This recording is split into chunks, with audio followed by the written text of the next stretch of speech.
Yesterday, President Trump and his team announced several new actions to help contain and combat the coronavirus.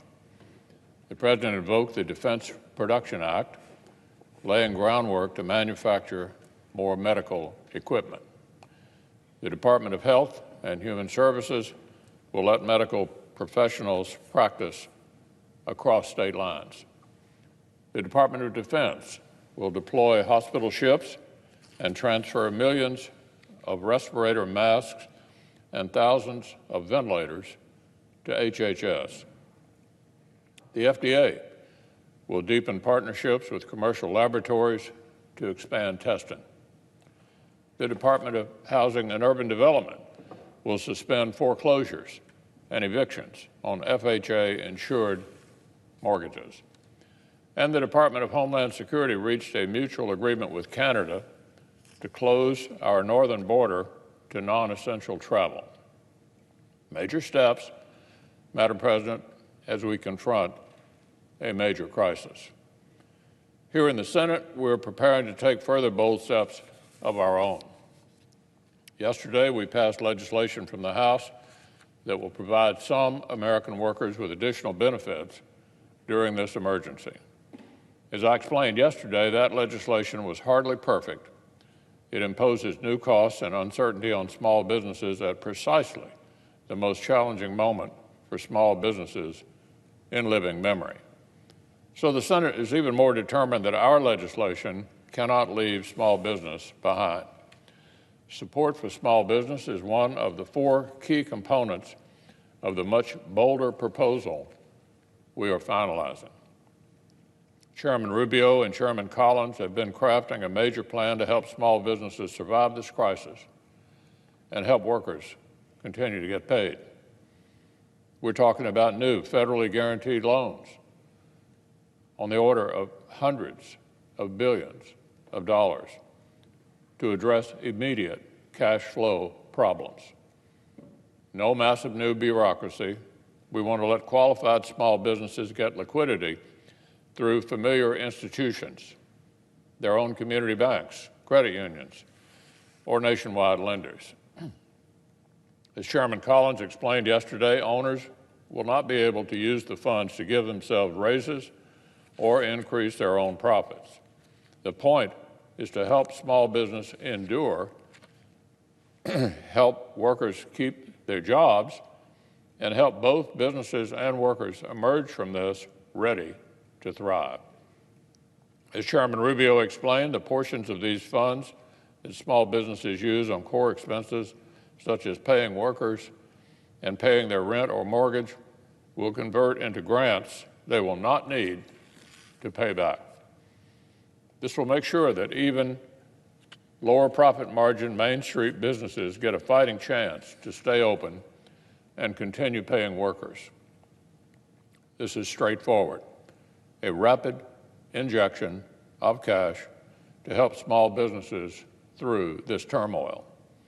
Not some brand new program with a long lead time, but an existing program that's been tested. The second major pillar of our legislation will be even more straightforward: direct financial help for Americans. Senate Republicans want to put cash in the hands of the American people.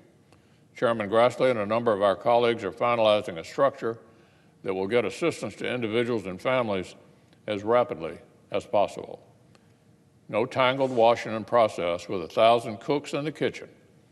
No piles of forms for laid-off workers or busy families to fill out. Money for people, from the middle class on down, period. For laid-off Americans, this infusion would complement unemployment insurance and could be put toward immediate needs during this crisis. For Americans who are still working, the money would provide some extra certainty in this uniquely uncertain time and help remind everyone that temporary shutdowns of bars and restaurants do not mean all commerce has to halt. For retirees, the money would complement Social Security and help seniors navigate the unusual routines that have suddenly become necessary for their own safety. This is a form of emergency tax relief that we want to push to taxpayers right away. It's not an ordinary policy, but this is no ordinary time. The American people need help, and they need it fast. This will deliver it. Now, we believe this rapid assistance is crucial, but more broadly, we need to keep as many Americans as possible on the job and connected to their employers. The small business relief will help, and so will a number of additional tax relief measures, which will be designed to help employers maintain cash flow and keep making payroll, preserving employment and protecting economic foundations. That's also why the third pillar of our proposal involves targeted lending to industries of national importance. Chairman Shelby, Chairman Wicker, and Senator Thune are leading this component. Just like small businesses, entire sectors are being crushed by public health guidance, which is obviously no fault of their own. For example, our nation needs airlines, yet they have ongoing maintenance costs that do not disappear just because the government has chased away all the customers. We cannot expect this key industry to mothball itself overnight, then dust off in weeks or months and pop right back online as the nation will need and expect. So let's be clear about something. From small businesses to key sectors, we're not talking about so-called bailouts for firms that made reckless decisions. Nobody is alleging a moral hazard here. None of these firms, not corner stores, not pizza parlors, not airlines, brought this on themselves. We're not talking about a taxpayer-funded cushion for companies that made mistakes. We're talking about loans, which must be repaid. For American employers whom the government itself is temporarily crushing for the sake of public health. The fourth piece of our proposal goes to the heart of this crisis, the health of the American people. Chairman Alexander and Grassley will be rolling out proposals to get more resources on the front lines of our fight against the virus itself.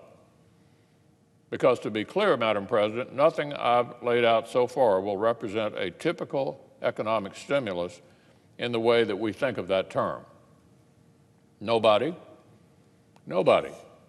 expects that employment figures or the stock market or GDP growth will bounce right back to where they were a few weeks ago. No policy, no amount of money could return things to normal overnight. There is an underlying medical reality that is driving this disruption. In the words of one journalist, this is primarily, quote, a health crisis with an economic crisis strapped to its back. So yes, our proposal will immediately help American workers, families, and businesses. Yes, it will help position our economy to thrive once again after this public health menace is behind us. This may not be the last economic legislation we pursue, but fundamentally, we have to beat back this virus. We have to beat back this virus. That's why our proposal will go even further to remove barriers to care, speed innovation, fund the hospitals and health centers that will treat patients, and expand healthcare workers' access to the tools they need, including respirator masks. And immediately after we pass this legislation, Congress must begin a bipartisan, bicameral appropriations process to address the administration's new supplemental funding request so we can keep funding health care and other priorities. So, Madam President, I think every American shares the sense that the last several days have felt more like several months. Just last Saturday, our nation had fewer than 3,000 confirmed cases, and 58 Americans had lost their lives. Already, the number of cases has nearly tripled. Tragically, so has the number of deaths. The crisis is moving fast, our health system is under strain, and our economy is hurting. The legislation I've just laid out will not be the last word. As I said, we'll need to turn right away to a bipartisan appropriations process. This is not Congress' last chance to legislate. But it is critical that we move swiftly and boldly to begin to stabilize our economy, preserve Americans' jobs, get money to workers and families, and keep up our fight on the health front. That is exactly what our proposal will do. These are not ordinary policies. This is no ordinary time. The American people are strong. They are brave. There is no doubt the American people will come through this battle and then soar to new heights on the other side. The American people will win this fight against the virus. The Senate's job is to give them the tools that they need. And we're not leaving until we do our job.